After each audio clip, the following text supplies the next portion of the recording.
మరొకటి ఆత్మీయ స్వతంత్రం. శారీరక స్వతంత్రం అనగా ఇప్పుడు మనం జరుపుకుంటున్నటువంటి సెలబ్రేషన్స్ ఇవన్నీ కూడా శారీరక స్వతంత్రం.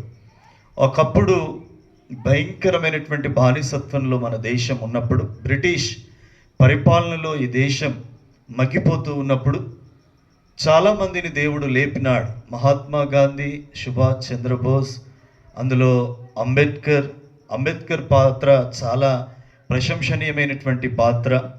ఈ యొక్క స్వతంత్రాన్ని తీసుకొని రావడంలో చాలామంది మహనీయులు, వారిని దేవుడు ప్రేరేపించి లేపి మన దేశాన్ని బ్రిటిష్ పరిపాలనలో నుండి విడిపించడానికి వారు చేయగలిగినంత త్యాగాలు, ప్రాణ త్యాగాలు సైతము చేసి మనకి స్వాతంత్ర్యాన్ని తీసుకొని వచ్చినారు. కాబట్టి ప్రతి సంవత్సరం గణతంత్ర దినోత్సవ వేడుకల్లో, స్వతంత్ర దినోత్సవ వేడుకల్లో అటు మహనీయులను, త్యాగపూరితులైనటువంటి వారిని మనం స్మరణ చేసుకుంటూ ఉన్నాం, జ్ఞాపకం చేసుకుంటున్నాం.